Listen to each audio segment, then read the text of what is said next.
Alright, back again, Luke here. And today what I thought I'd do is share with you guys a bit of an arcade PCB repair.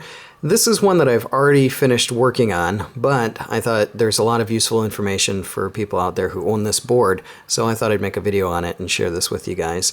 This is a Toki PCB made by TED Corporation. Uses a lot of the Cebu parts on this and Cebu hardware. With this board in particular, there are quite a few common problems with it. And one of those happens to be these custom chips. You'll notice this one here, and there's also a custom chip here. There's a lot of custom chips on this board that easily get knocked off or get broken.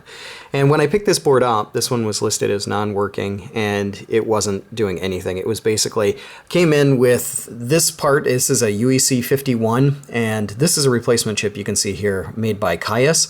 I picked this up off of one of the forums, and he's really, amazing. He goes and he makes a lot of these replacement chips, these custom ICs for different boards, and you can find them on eBay as well. But this is one that I picked up off of him in order to replace that part. What's important about this chip here is it basically controls the RGB. So without this, you get no video. You can't even see what's going on with the board. So this is one chip that's essential for the board. I wound up getting this off of him, replacing that. I put this in and it did show video, but after the video it did display some graphical errors. Now this is going to be a little bit strange here, but we're going to get my smartphone here and kind of turn off the light, and we'll go ahead and try to explain what you see in this video. Unfortunately, I didn't have a chance to do the make a video using my camera, so we're just going to have to look through my smartphone. I'll try to explain it as we go here. Like I mentioned before, this is the replacement IC that I got from Caius, and when the board first fired up, you could see video. And what's interesting about this Toki board is that it'll bring you into a dip switch settings mode, so you can see which dip switches are on and how to change the different lives, etc. You'll notice here when I flip the switch on, it'll bring you up to this part here. And this is a screen where you have to choose what you want by using the dip switches. You'll notice as soon as I replaced that chip, I did get video, but all of the characters here had lines through them. And you can see Toki there as well, had some sprite problems. There are quite a few in-game glitches where the character would disappear. You'll see some of the enemies here kind of glitch out. But he'll turn into, just a big glitch and a helmet. And you'll notice down here there are no enemies, they've all disappeared. This is supposed to be a catapult. There they kind of come back. But there were quite a few problems with this, nonetheless, when I first got it. Lots of issues going on with this. And since this board here does have a lot of custom ICs on it, including the ones, the surface-mounted ones, this is one where if you have a bad surface-mounted IC that's a custom chip, you're going to have to find one from a salvage board. You can't just pick them up, like especially with these ones here, these surface-mounted DACs. So initially I started going around the board and probing to see what I could find as far as problems may occur. I talked to Caius too, and he had mentioned maybe reflowing some of these chips, surface-mounted ones, as they do break free. Something about these surface-mounted chips is in certain points they do have bridged connectors on here, and it's hard to see. I don't know, maybe you guys can see down here. There are two bridged pins, and that is essential. These ones have to be bridged. There are other ones on different points, maybe over here you guys can see. Those ones also have to be bridged. And if you make a mistake and you remove one of the bridges, or if one of the lines is broken, it could cause lots of issues as well. So it's a good idea to go ahead and take a photo of it before you go ahead and start working on these surface-mounted chips, just because if you accidentally debridge something or you bridge something the wrong way, you might wind up frying one of these chips, and these customs are really hard to get. So what I did is I went around this board, I started checking different areas and seeing what might be loose, if there was any of these pins that were lifted off the board. Luckily, there weren't any around here. Now this area, as far as what I know, I haven't really touched most of it because I didn't find any differences, especially when I was probing for pins. But this area in particular, this is where all of the graphic information or the sprite information is held. And these 4 chips here, what I did is started going around each chip and maybe just adding a little bit of solder to try and get them to the legs to go back down. After doing that, I noticed that the graphics got worse because I had bridged something that I shouldn't have. So after removing the solder on it, I still remember it being quite glitchy. So I went around each one of these pins again, and it kind of brought back the same original problem with the system, where it was just doing those big lines through the center. After going around this the first time, it made it worse, so there were more lines going through it. And I thought, okay, maybe it's one of these custom chips. But as I kind of probed along, I noticed that these chips here, they are running through these LS74273 chips here. And when I removed one of these chips because one of the legs on it looked a little bit rusty. I removed the legs on it and removed the chip. I found that there was a bit of a difference between the graphics, and I did take some pictures here so you guys can see for yourself.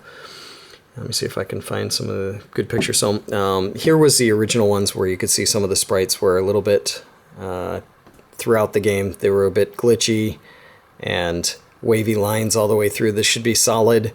These were some of the other wavy lines, like so, that were going through, and such. But after removing that chip, I did find that, where is it? Here, let's see if I can go along. Lots and lots of pictures here. Oh, here's another thing to note about these TAD boards is that on the top here, you'll notice that there's a burn mark in the top corner, and that is over here. What this company did is they made positive on the top. So this part here around the outside is positive, and on the bottom is negative. So if you have any sort of PCB feet and you're running screws through it, this thing, obviously the PCB feet broke off, so the top screw and the bottom part of the nut touched together and started burning the outside of this. So you have to be very careful if you do decide to put PCB feet on these things because they're dangerous. And let me see if we can find this one more stuff. Let me see if I can find the spot that I want to show you guys. There's quite a lot of stuff here to show you, so it's a bit tricky. Let's see if I can find anything else. Yeah, I don't think I can find the exact part that I wanted to show you guys here.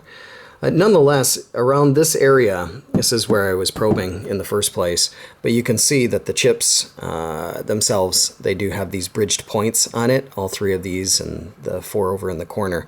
But this LS273P, this one actually had some rusty pins on the bottom of it. I removed it, and when I did, there were some strange graphic glitches that turned from the regular lines into, oh, here we go. You guys can see it looks like pieces of meat. So it actually did start to change into graphics instead of just regular lines. And from there, when I put the new chip back in, here's another one. Let me show you guys. This is what happened with the chip removed. Then when I put the chip back in, it actually changed the graphics. We got everything back again. And here's our Toki with the new chip back in here, so the replacement. So if you guys are having any problems or any issues with graphics on these, first thing to check is if there's a missing or cracked or broken UEC 51, this is going to be where your RGB comes out, and it'll be an essential part for this. This one here, I think might be the UEC 41. It might be in the upper corner here. This is for the sound, and each one of these decks, they are very flimsy. So just even a couple of movements here, they can break right off. This one essentially, normally when you have this board, it just stands straight up. So it's easy to get knocked over or broken. And when it breaks in half, it really, I mean, it shatters. It's one of those kind of cheap, flimsy, not so well built setups here. Here is the original. This is what it looked like when I first got it. So you can see how it's cracked and broken right in the center. And there's the back part of it, basically missing half of it or more. And I did use my solder sucker and removed the solder from here and removed the pins, removed the broken old part and put in the new chip.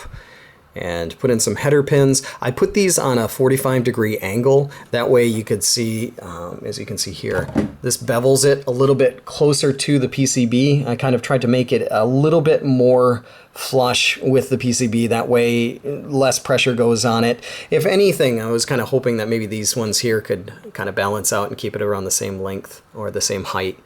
That way it wouldn't break off so easily. But yeah, this is one of those boards that really does take a lot of care and maintenance in order to keep running, and if not, it'll wind up crapping out on you and dying. So this is one of those boards too. It's becoming a little bit harder to find and a little bit rarer nowadays.